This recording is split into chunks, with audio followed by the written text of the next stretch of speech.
you talked about production. I think for us to get to that level, the federal government has to make a level playing ground for manufacturers and producers. How can we make things cheaper to produce than to import? That's one of the ways. That's one of the ways you can encourage people to go into manufacturing. I saw a video actually on TikTok, and I was talking about ways you can invest, how you could buy certain machines and go into pure water, block making, and so many things. And some of these equipments are quite cheap. And I did some analysis, and I found out that look, production is the way to go in Nigeria. It's the way to go. But when I now started calculating, tax here, what you have to pay, levy here, tax for this, it seems quite discouraging, but I said, no, you can still overcome this. So this is SOUQ Business Landscape. Now, the foreign exchange is where we go to next. Naira strengthened 2.47% at the official market end of January trading. Naira ended January 2026 on a very stronger footing, recording notable gains against the US dollar in the official Nigerian foreign exchange market. Now, data from the CBN show the official Nigerian foreign exchange market rate appreciated from a weekly high of 1,422.07 per dollar on Friday 23rd to close at 1,386 Naira 55 kobo per USD. Now that's on the final trading day of January.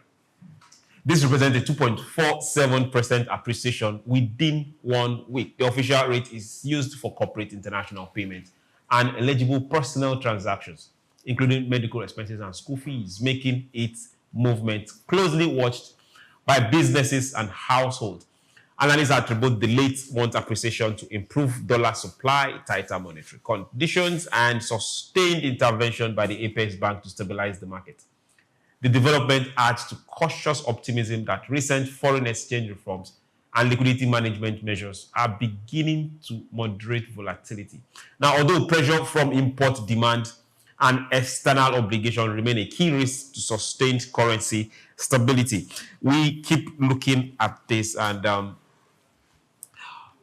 some months back, after the removal of subsidy and the weeks that followed, dollar climbed as high as 1,009. A lot of businesses took the brunt. A lot of people lost money. School fees in abroad. Billions. Some parents that were sending their kids abroad, some children had to withdraw. It was that bad. Now, gradually, the reforms, gradually stability, now the Naira is gaining. And we want to see this continue. But of a truth, it doesn't matter what the federal government does. It doesn't matter what the macroeconomy indices are. It doesn't matter what policies that are there. If we don't follow this up with production, we are going to shoot ourselves in the foot. Now, this is where it concerns all of us, not just the presidency or those in government. We have to now get productive. We have to consume less of imports. How can we start biting this cake that we are baking? How can we all now start biting it? I was watching a video online, a particular person, I think in the House of Commons, she was talking about how they need to start deporting foreigners in the United Kingdom. Why? Because of remittances back home. That they are remitting so much money back home and it's hurting their economy. Which is a good thing for us Nigerians. I mean, if you have more Nigerians in the diaspora remitting back home, it's getting somewhere. So you talked about production. I think for us to get to that level, the federal government has to make a level playing ground for manufacturers and producers. How can we make things cheaper to produce than to import? That's one of the ways. That's one of the ways you can encourage people to go into manufacturing. I saw a video actually on TikTok. And I was talking about ways you can invest, how you could buy certain machines and go into pure water, block making, and so many things. And some of these equipments are quite cheap. And I did some analysis and I found out that look, production is the way to go in Nigeria. It's the way to go. But when I now started calculating, tax here, what you have to pay, levy here, tax for this, it seems quite discouraging, but I said no. You can still overcome this. So this is just my own little calculation. You can imagine the big dogs up there trying to, invest a whole lot, and they are looking at certain bottlenecks to get approval, to get a license, to do this, to do that. This has a whole lot of to actually get a drug approved by NAFDAC. It's like a camel going through the eye of a needle. So these are some of the things that might scare away local producers. Now, the people outside there, they have big money, they have corporations merging together, who want to invest in other countries, and they can afford certain things, and they might even get certain waivers. That's why some corporations too, they sponsor some of the legislators to make sure that lobbying, certain bills are approved and all that. So it's just about creating a level playing ground. Obasanjo just talked about how Dangote became one of the biggest manufacturers of cement because he wanted cement to be produced local. And he summoned him and he said, that was what Dangote said, that make it cheaper to produce it here. And he started doing 1 million per day. And that was how it is. So I think the government needs to start looking into that, in as much as we can also put tariffs on imported this, that. Nigerians have this insatiable appetite of consuming imported products. Now, when we talk about buy Nigeria, I don't want to break tables, but what cars are our government officials driving? Okay. So if you talk about buy Nigeria, it starts from leadership. The person forming that policy. Procurement, every other thing. That's the way it goes. A whole lot of things that were produced in Nigeria seems to have vanished. Biros, shoes. I mean, we had so many of these things produced locally, but what happened? We have to go back to that. So we have to go back. We really, really have to go back. I think the BOI, they are actually doing an amazing job. They're trying as much as possible. They need to also be out there so that people can actually approach them. People with good business ideas, good initiatives can actually approach them, because funding is another major thing. Loans, how accessible are loans? Interest rates, single-digit interest rate is what we want. So these are some of the things that would, make people or encourage people, because when you think about manufacturing, a lot of people think you must have billions, hundreds of millions. No, you can start with 100, you can start with 1 million, 2 million, 3 million, depending on the business or manufacturing you are going into. Pure water is there. So many things are there that we can do. Okay. It's just, the mindset. Okay, and there are things that we should not import into this country. A whole lot. Dear Mr. President, why are we importing water into this country? Sugar. No, we don't have enough sugar. We don't produce enough sugar for both industry and local consumption. So we augment. But what about water? I've seen imported water. Eggs. Okay.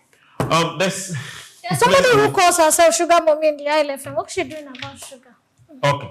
Let's look at Dangote some months back, November to December precisely, said if you have dollar, please try and sell, because the Naira is going to really appreciate. Definitely. Now, he said that knowing fully well what the oil industry is contributing, what his local refinery is going to contribute to reducing import of petroleum products. Yes. Now, we need more other sectors to be able to stand and match their ground.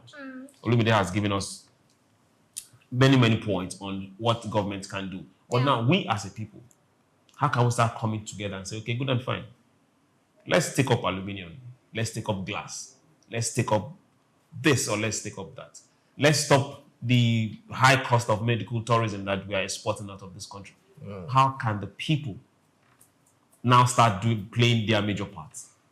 Okay, so before we take up all that, we need to celebrate the country. We need to be excited that the reforms that the Tinubu administration has put in place has worked. We were looking at... Are working, and they have worked so far.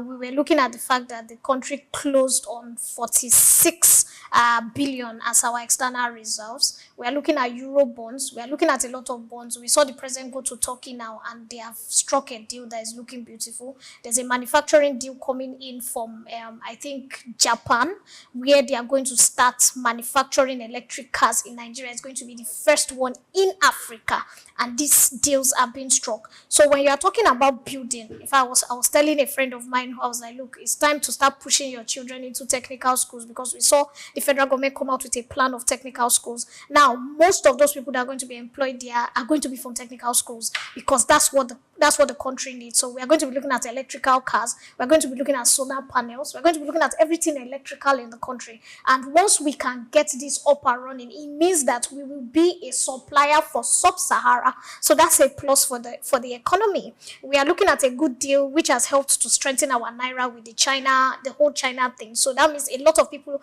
that were going to buy before in China, they don't have to source dollar anymore. And this is one of the reasons why the dollar is dropping drastically in Nigeria. Not drastically, but at least to a large extent. And so if we can have more deals with India, Russia, Indonesia that we shop from, even in the UK, if we can do dollar to pounds directly, instead of having this whole Naira to pounds directly, instead of having this whole dollar sitting in between, I think the Nigerian economy will kick off very well. As for individuals, what can we do? The government needs to encourage Nigerians to love Nigeria. So, for example, medical tourism is one thing that a lot of beautiful Nigerian girls go for. I was speaking to some doctors who are into plastic surgery and, a lot of reconstruction of body types. And they were telling me, one of them went for a training in China, and she was telling me that in a week, she had with the other Chinese doctors, over 200 Nigerian patients coming, females who want to do nose, touch on this and touch on that. And now there's this joke about a place that they call it the Kota Body Shop, and where girls go there. Now imagine if the federal government, because you know that this generation, a lot of people are into beauty enhancements. People want to see their nose smaller, lips smaller. Some people do have issues, like people that have had acid issues, facial deformations, their teeth are not proper. These people, when they make money, their job, their dream is how to reconstruct their face and look a certain way. We have men too who do not embrace the fact that their hairline is going backwards, and so they want to do a bit of hair reconstruction and regeneration so that they can have hair. People are traveling out of this country and they're spending millions on medical tourism. It's not just the people looking inwards. Federal government passing some laws. Why do you have to travel out when we can do it in this country? Except it's an emergency that we know we cannot do. And there also have to be strict laws with the hospitals. We see what happened in the Chiamanda issue. We had seen a lot of people as of last year, 2025, 2026, there was a lot of medical tourism coming in from the UK, especially into Nigeria. People would travel to Nigeria to see dentists, doctors, optometrists, because it's cheaper here. And they tell you that, look, when I'm coming here, I don't just see a GP. In the UK, I'll have to see a GP, wait for some months before I see a consultant. In Nigeria, I see a direct consultant who knows what he's doing. But all these cases are they were a little scary when somebody with such high profile child is dying. So it comes down to the federal government. They need to pass some rules and regulations that, look, they need to start to monitor the medical sector, especially the private sector, who have had a way of, bringing in people. They also need to build up the public hospitals, because most of the people that you want to see in the private sectors, they are professors from the government hospital. So we need to build up our public hospital, put some confidence. So people that are coming in for medical insurance, because that's a lot of money. They are coming in with hard currency into this country to do surgeries, to do treatments, to have their children's teeth checked. That's a good one. As of encouraging, again, we come back to the grassroots, which is the local government. There are a lot of people who have smaller farms and can do a lot for Nigeria. What is the local government doing? Loans, encouragements, and also, most importantly, this was missing in Nigeria, data. If we can start to keep good data, then we know what is selling, what people are making incomes from, and the government can now reinvest. So the local government, federal government, state government still have a lot to play in the development of Nigeria. I really want to quickly chip in something. Yes, you said there's a deal coming in from China to build EV cars, blah, blah, blah. I think Japan. Yeah. Okay, fine. China is the second largest holder of lithium. Lithium, the same lithium we have in Nigeria, we have it in Kaduna, Kogi, Oyo, Ekiti, Nasarawa. All over the place. So instead of we have it here, we have aluminium, we have other things. Why can't we look into manufacturing solar and even EV? We have car manufacturing. Innocent is making EV cars already. Good. The lag ride vehicles are also assembled here already. Yes. So Nord is also making EV cars here already. We are looking forward to, let's see how can we import less. No, that's what's going to be happening. So they have a deal with Japan. So Japan they are going to bring in their specialists. We are now going to be bringing in cars. They are still bringing in their specialists. Because they need to teach you. They need to teach you. Really teach that's us? what we are saying. When America builds, They had Russian, Germany specialist scientists come into American mathematicians for between a 10 to 20 year period. That's where Donald Trump's grandfathers. Exactly. So they built, they taught. Now we need these people to come into Nigeria. That's where the technical schools and federal universities they are bringing in their technicians. They will bring in their technicians with the concept to train. Okay. So if you have 20 people working there, you are training 100. 100 is fine. Those 100 Nigerians will build another 100. The other 100 will build another 100. We can't just bring two. Why not make a policy and say, okay, your workforce outside is 30% or 40 at most. Until this kicks off, you can't start making these policies. Workforce Nigerians. You make policies before any agreement is signed, and you agree on those. Some African countries are already doing that. You can't. I mean, Ghana. What happened in Ghana? At a point. Let's take example.